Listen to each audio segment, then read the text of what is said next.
Hello.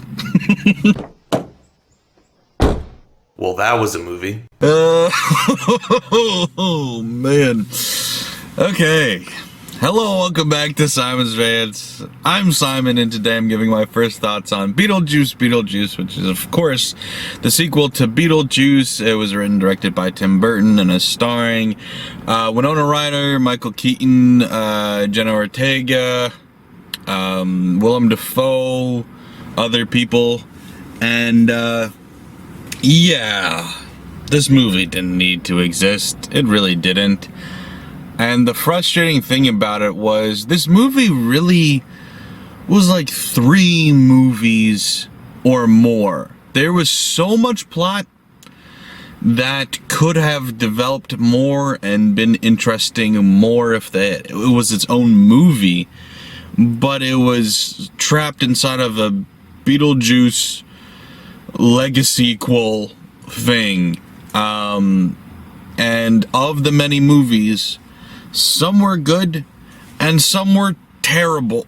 really bad. So in case you don't know anything about this movie, it picks up like 30 years after the first Beetlejuice, I think, and now the main girl, Winona Ryder from the first movie, she's now the mother of Jenna Ortega, who is sort of the main character, but Winona Ryder is also sort of the main character.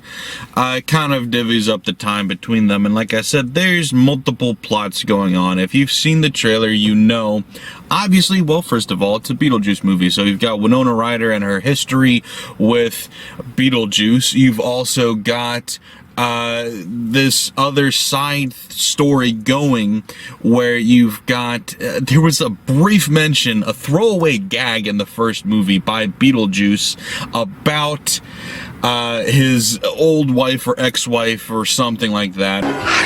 Here it is. Oh. There you go. I'm telling you, honey, she meant nothing to me. Nothing at all. And now it's been brought back and made into an actual character, an actual plot point that it was so unnecessary. Willem Dafoe plays this dead in the afterlife detective, but he's not really a detective. He was an actor, and he's an actor playing a detective, but he's still being a detective. Plot. There was just too much. Just too much, and not enough of the good stuff, because so we've got certain storylines that were interesting. Everything, I love Michael Keaton in this. He was great in it. I thought Jenna Ortega was great in it. Winona Ryder I typically love. It felt like it was just a weird thing, and maybe it wasn't her acting, it was the writing for her character, because they turned her into a mom. But not only that, the movie starts out with her being like a TV host of like a ghost show, and it was just so tacky and so lame. The writing is so bad with that storyline. It's the primary storyline that I really hate, but there are side things like I said, Beetlejuice, Michael Keaton is awesome, but much like the first Beetlejuice, he's a side character. Even the movie's named Beetlejuice, he is a side character that only has something like 15 minutes of runtime. I forget what it is exactly, but it's something like that in a 2-hour movie. So he's very much a side character, and I thought he was good. I enjoyed his stuff, but he's very much a side character. But like I said, then you've got Winona Ryder's weird storyline that I don't care for at all. You've got this whole ex-wife thing with Beetlejuice that is pointless and I don't like. You've got Willem Dafoe stuff that I don't like. And then you've got Jenna Ortega's storyline, which I do like. And I was so frustrated because there's this whole subplot with her meeting a guy in the town that, you know, her mom grew up in. And I was like, I wish this was the movie. Like, this could have been a great movie. And there's really good elements of it, but because they could only sacrifice half an hour to each subplot, it wasn't able to develop into a good movie, because, like, that shouldn't have been Beetlejuice 2, you know? That should have been its own separate thing. And then what was Beetlejuice 2 was okay, but, like, you had too many ideas, and only half of them, if that, were good. And so it's like the whole Willem Dafoe thing could have been written out extremely easily. The whole ex-wife thing should have been written out extremely easily. It had nothing to do with anything. It was pointless. And then the actual plot, is okay at best. It's really just dragged along by Michael Keaton's performance, which is a lot of fun. But like I said, the rest of the characters are either phoning it in or the writing is terrible, so they're forced into poor performances. Other than, like I said, John Ortega, who had actually an interesting subplot going, but it's like I didn't care for the vast majority of the plot, unfortunately. So it was really just the comedy of Michael Keaton's character and the interesting subplot we had with Jenna Ortega. And it's so frustrating that, like, the comedy of this movie felt so wrong. Like, Beetlejuice definitely had funny parts in it, but I felt like it was a drama first, comedy second. Like, Michael Keaton, but Beetlejuice was funny. There was some other comedy, like sight gags and stuff. There was definitely some weird stuff, like them all singing or lip syncing this song and being forced to dance. I was like, okay, yeah, there's some comedy in there, I get that, but it's like comedy wasn't the primary focus. The primary focus of this movie felt like a comedy. In fact, the movie, in large part, felt like a parody of itself rather than an actual movie, which was so frustrating. It was like, why are we doing this tone? This tone does not fit. Like, so many of the gags were so out of left field and just felt forced, and a lot of the humor was also so, like, for lack of a better way to put it, boomer coded. It felt like out of touch and out of date. Like, Tim Burton's making commentary on, like, wokeness and stuff, and I was like, what are you doing here? Also, you should not be talking about woke because you've also got some controversy as far as racism goes and stuff. Oh, but no, he's not racist because he has this whole thing about a soul train, which it's like, okay, funny, you know, pun. You've heard of Soul Train, now here's a train in the afterlife that carries souls. No, it doesn't stop there. You've got a whole group of black people that are all dancing and singing about the Soul Train, and it's like, okay, now it's starting to feel forced. Now it's starting to feel really cringy. And it's like, and it's not because of representation. It's not because it's woke. It's because it's Tim Burton, who's known to not cast black people doing it. And you're like, this is kind of weird that you're doing this. But regardless, some of the humor does work. A lot of it doesn't. The visuals are interesting. I like how old it attempts to look with its special effects.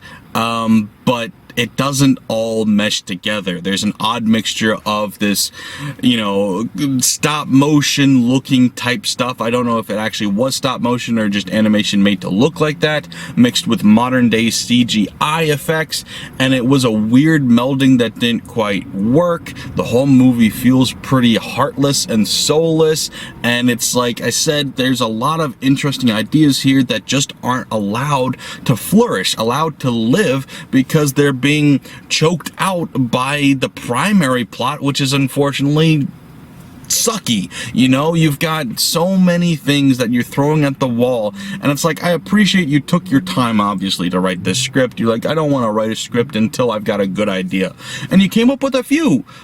But then you had a bunch of other bad ideas that you didn't get rid of that you should have. Or, like I said, you could have taken this Jenna Ortega subplot and made it its own separate non-Beetlejuice thing, or even in the universe of Beetlejuice, but like that could have almost been like an M. Night Shyamalan plot twist where stuff is happening and then, Beetlejuice is involved. And you're like, I didn't realize he was going to be in this movie. That could have been fun. Something like at the end of Split, where it's like, oh, this is in the same universe as, you know, Unbreakable. That's crazy. You could have done that, but no, we wasted our time and made an actual Beetlejuice sequel that, if you look at just the primary plot and ignore the good moments that are in here, this is on par with Dumb and Dumber 2. This is one of the worst movies outside of those couple of good moments in there that I've seen this year. This might still be the worst movie I've seen this year because I've ignored and missed a lot of the really bad ones.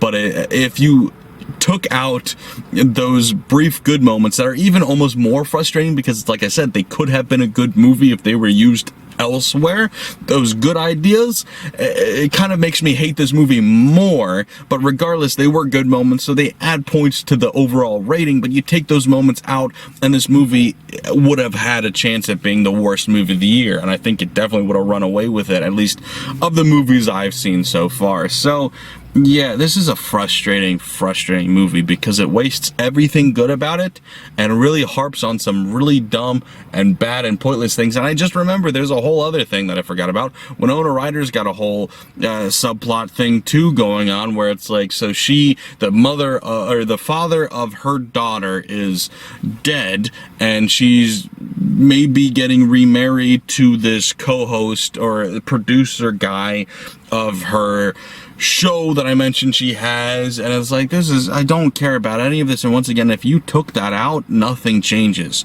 This movie just feels so chock full of ideas, but none of the ideas are fleshed out properly, so the movie ends up being an overstuffed, empty mess because nothing is fully fulfilled in this plot. Even when you get to the final act of this movie and it's like everything is coming together, everything is ending, it's like they did 5 endings in rapid succession, followed by one of the weirdest, dumbest scenes I've ever seen, and I'll have to save that for spoilers. But it's just like, this movie, it really felt like just a collection of ideas thrown at the wall with no real actual idea of what to do. And that's so frustrating because, like I said, those good moments made you realize, oh, there could have been a good movie here. But no, it's not. It's pretty bad. It's pretty stupid and mostly unfunny. A couple of funny moments, but mostly unfunny. And yeah. You know, I'm not the type of person to say like, oh, a sequel ruins the original movie. The original movie is still great. It doesn't ruin it for me. But it's like, I had to sit through this and I just, why? Why did you make me do that? Why did you wait 30 years and go, now's the moment. This is what we were waiting for this whole time. This movie is actually great. And it's like, it's not. It's not. This didn't need to be made. It shouldn't have been made. If you were taking all this time to come up with a good idea, you should have refined the plot a little bit more, come up with a better script, you know? It's such a waste of time. It's such a waste of resources and money and effort. I just don't get what we were doing here. So yeah, I'm giving it a 4, I guess. I would have given it a 2, but like I said, there was a couple of subplots that were interesting, so I give it 1 extra star for each of those. But whatever, that's what I think. What did you think? If you've seen it, let me know in the comments below. And of course, don't forget to like, share, and subscribe. I am going to get into spoilers now, though, so if you don't want anything spoiled, please click away now. So spoilers. I did that slightly out of order, but whatever. So yeah, The Thing, I'll just talk mainly about The Thing, I guess, that I really like, which was Jenna Ortega's subplot, which is, so she's kind of an interesting take on her mother, you know, she's the outcast kind of, and she's not goth in this, she's for some reason environmentalist, which also felt like ham-fisted commentary that didn't really make sense or go anywhere, but sure, whatever. You ignore that part. She's running away because she's frustrated with her mom, and she rides her bike and doesn't know how to brake. Braking's hard, so she ends up breaking down a fence and going into this backyard and hitting a tree. She looks up the tree and there's a boy up in the tree around her age. Not sure. I should look up who he was because I liked his performance as well, actually. Who was this guy? Neither which are teenagers at all, by the way, but we'll ignore that. Arthur Conti, who's really only been in this and House of Dragon as the Queen's Page, which I'm assuming is not a large role at all. So he's fairly new, a new guy, but he did well. But anyway, so she looks up, sees this kid. They almost immediately hit it off in like a really cheesy, stereotypical way of like, oh, you read Dostoevsky too, or whatever it was, and it's like, oh, where have you been my whole life? And they're flirting immediately, and it's like, okay, I guess if you're both losers or outcasts, that could happen quickly, but it's very like rom-com or like kiddie rom-com coded, where it's very silly, but like you go with it because everything is rushed, all the subplots are rushed, and I wasn't really bought into it yet, but once she goes back for like a second date was when it got interesting, and you see he's got a weird relationship with his parents where they don't even notice he's there or whatever. It's just cute at this point. You're enjoying the distraction from the rest of the movie, but where it gets actually good and interesting is he reveals, oh, I'm actually dead. when they have their first kiss, they both start floating, and she's like, oh my god, I can see ghosts too, just like my mom can. And so that became a really interesting plot. It's like, oh, that's why his parents ignore him. But then it becomes a double plot twist where his parents are also dead, because he wasn't just a kid that fell out of a tree and broke his neck like he claimed. He actually was a murderer. He murdered his parents, and then when the cops came, that's when he broke his neck. So his parents are also dead, and it's like this really interesting story where then he tricks her to go to the afterlife to trade souls with him, and it's like, this should have been the movie. That is such a cool movie. And like I said, that's when maybe Beetlejuice gets involved in the third act in that movie. Once they go to the afterlife, that's when you see, oh shit, this is also a Beetlejuice movie. I had no idea it's in the same universe until now. And that could have been a really cool plot if you stretched it out over 90 minutes, let it develop, let it breathe, and tell the story a little bit more. But instead, that was all smashed into like 15 to 30 minutes of runtime.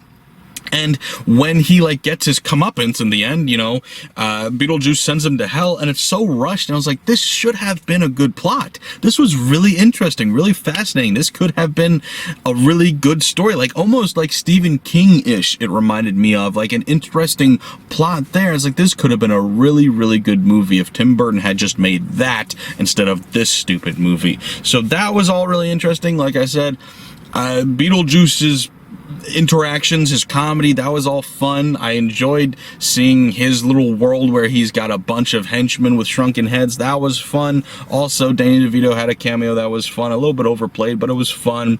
But then, like I said, you add in all this other stuff with the ex-wife, who all she does is chase him the whole movie. So every time you're cutting to him, she's trying to find him, trying to track him down. Eventually tracks him down at the end of the movie, and then immediately she gets sent back to the underworld.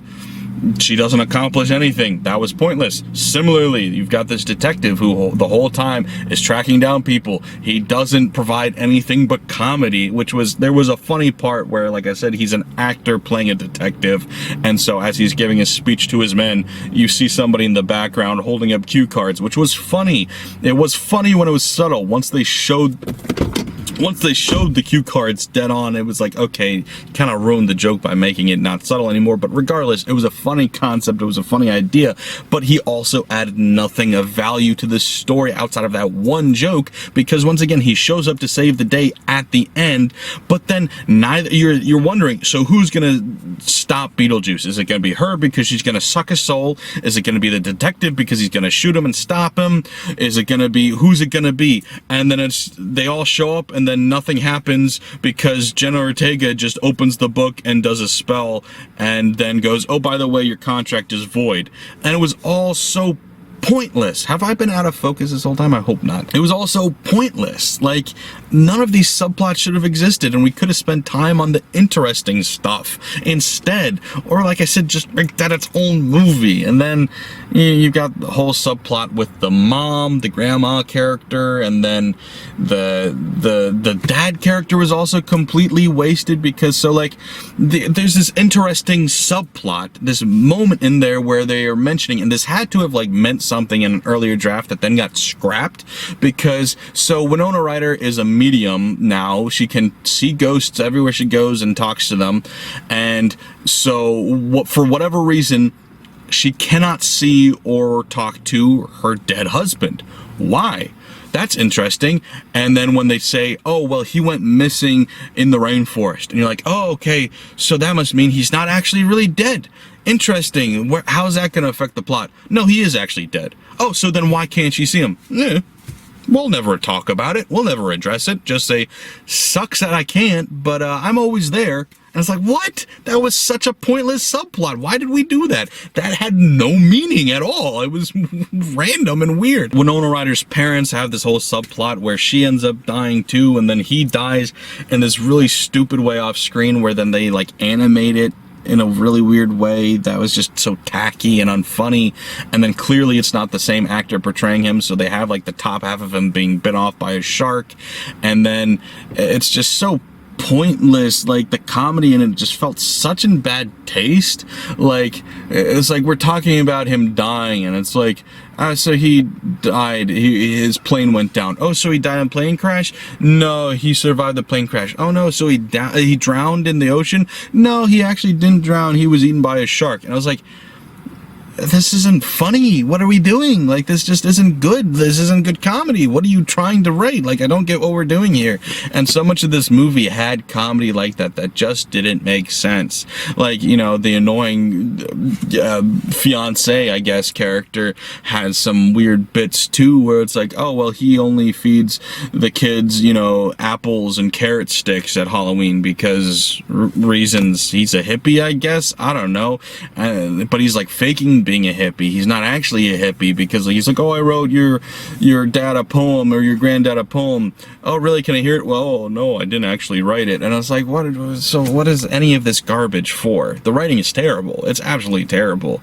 So yeah, very frustrating because there's a couple of glimpses of hope, glimpses of a good movie that are in there, but they're absolutely wasted. You know, I thought Danny DeVito was probably the third best thing about this movie, and he's in it for 40 seconds maybe. So yeah, you've got a really good could have been movie that you barely touch on. You've got Michael Keaton giving his all as Beetlejuice again and doing fantastically, and then you've got a couple of cameos that are fun. Beyond that, this movie is downright terrible. Like I said, Dumb and Dumber 2 territory, you know?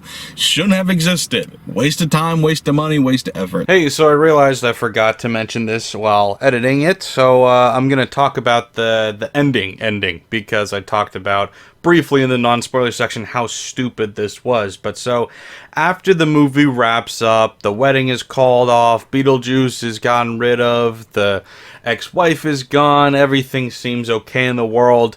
Now, Jenna Ortega and Winona Ryder are like living their life together. They're happily a family now. And so they're going to all these places they always wanted to go, the creepiest locations in the world or whatever. So they go to Dracula's castle, and this is shown in like a montage where they went one place and now they're at Dracula's castle, and as they're passing by this guy dressed up as Dracula, Jenna Ortega just makes eye contact with him, and they look at each other, and immediately they're in love, and immediately the next shot is them getting married, and I was like, what the hell?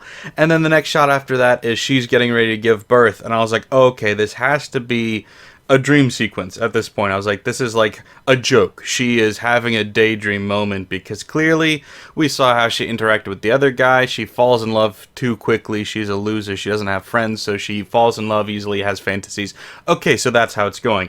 But then the scenario with her giving birth keeps going, and eventually she gives birth to this demon baby version of Beetlejuice. That was in an earlier joke in the movie. Earlier on in the movie, Beetlejuice mentions his inner child, and then the baby Beetlejuice pops out of Winona Ryder, which also doesn't make sense, by the way, because it's not his inner child. It was in her, so it wasn't in him, but regardless, the joke didn't make sense then. That's fine, whatever. But now this baby Beetlejuice comes popping out, kills some people, and then she's screaming, and then Winona Ryder wakes up in bed. Oh my god, it was a nightmare. And then Beetlejuice is next to her in bed and goes, that was a weird dream. And then the movie ends. And it was like, what the hell was any of that? I think she actually wakes up again after waking up to... So it's like a double dream fake out thing. And it was so detached and so pointless and so unfitting the rest of the movie. It was like, I guess actually, frankly, it fits the rest of the movie, because the whole movie's thing is throwing as many stupid, unrelated ideas at the wall as you can and just calling it a movie. And this was another moment where it was completely unrelated, completely out of place with the rest of the movie, and just purely there for shock value. And once again, I mentioned another moment felt like a remnant from a previous script, and so does this, honestly, because I feel like in a previous version of the script, the wedding at the end was saved not by them recanting a spell that gets rid of Beetlejuice, which was lame and silly.